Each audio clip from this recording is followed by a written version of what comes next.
Mambo vipi mwanamichezo, wakati mwingine tena mzuri kabisa tunakutana katika chaneli yako pendo kabisa ya Kings Media, tukiweza kujuzana yale yote makubwa ambayo yanaendelea kwa sasa ndani ya ligi kuu ya soka ya Tanzania bara. Anazungumzia kuhusiana na dabi ya Kariakoo. Hatimaye tarehe imekwenda kutangazwa ya mchezo wa dabi ya Kariakoo ambao unazikutanisha timu mbili. Hapa nazungumzia Young Africans pamoja na Simba Sport Club, ambapo mchezo huu unafahamu awali ulipangwa kucheza Machi 8, 2025.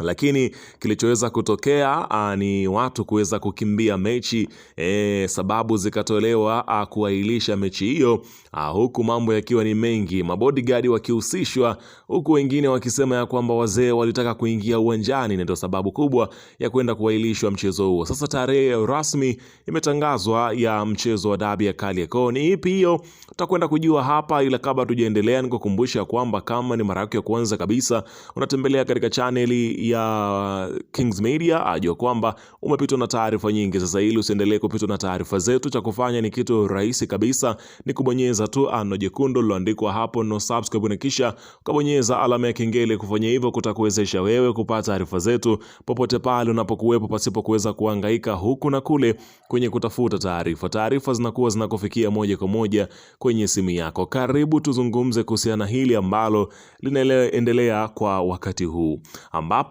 klabu ya soka ya Young Africans wao walitangaza ya kwamba wako tayari kuweza kucheza mchezo wa dabi ya Kariakoo, na wakasema ya kwamba wenyewe wanahitaji kupata alama 3 na magoli yao 3 ndipo kitakachoweza kufanyika. Lakini tofauti na hapo, wanaendelea kushikilia msimamo wao na wameanza kwa kuja kweli kweli kwa kasi juu ya kauli yao ya kutaka kutokucheza mchezo wa ligi kuu ya soka Tanzania bara. Lakini kwa upande wa Simba wenyewe wamesema wako tayari muda wowote, hata wakihitaji jioni hii ya leo, wenyewe wako tayari kucheza mchezo wa dabi ya Kariakoo. Sasa afisa habari wa TFF hapa anazungumzia na bodi ya ligi TPLB ameweza kufunguka kile ambacho kinachoendelea kwa sasa juu ya mpango wao wa kutangaza tarehe hiyo na ni tarehe gani ambayo imepangwa kucheza mchezo huo. Tutakwenda kujua hapa, kwa sababu kila kitu nimekusogezea,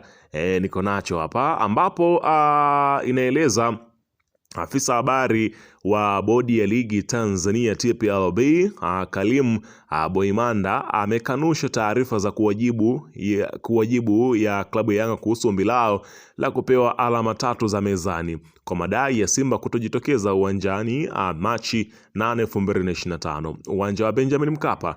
Boimanda amesema kuwa naye ameona na kusoma taarifa hizo mitandaoni kama wengine walivyoziona, licha ya kukiri kufanya mawasiliano na Yanga pamoja na timu zote za Tanzania, ikiwa ni sehemu ya taratibu za kitaasisi pale inapobidi. Bodi ya ligi hatujaijibu Yanga ombi lao la kudai alama 3 zaidi ya taarifa yetu ya mwisho kwa umma tulioitoa kuahirisha mchezo. Tumekaa kimya kwa sababu hatuna cha kuwaambia. Tutapata ugumu wa kupanga ratiba, ambapo wanasema wanapata ugumu wa kupanga ratiba ya dabi kama walivyopata tabu mchezo wa kiporo dhidi ya Simba na Dodoma Jiji.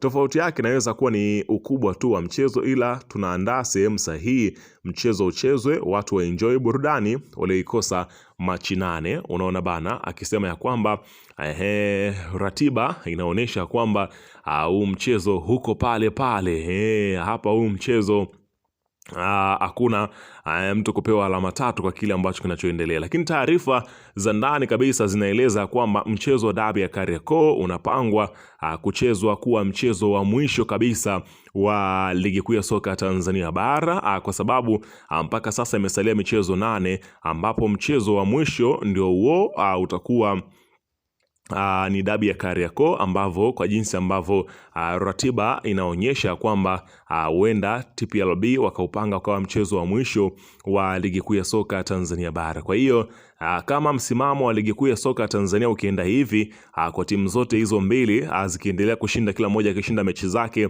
basi mchezo huo kama ukichezwa, basi ndio utakuwa mchezo ambao utakaweza kutoa bingwa wa ligi kuu, kwa sababu mpaka sasa wanazidiana pointi moja tu, klabu ya soka ya Young Africans ikiwa kileleni kwa tofauti ya alama 1, huku Simba wakiwa wanashika nafasi ya pili.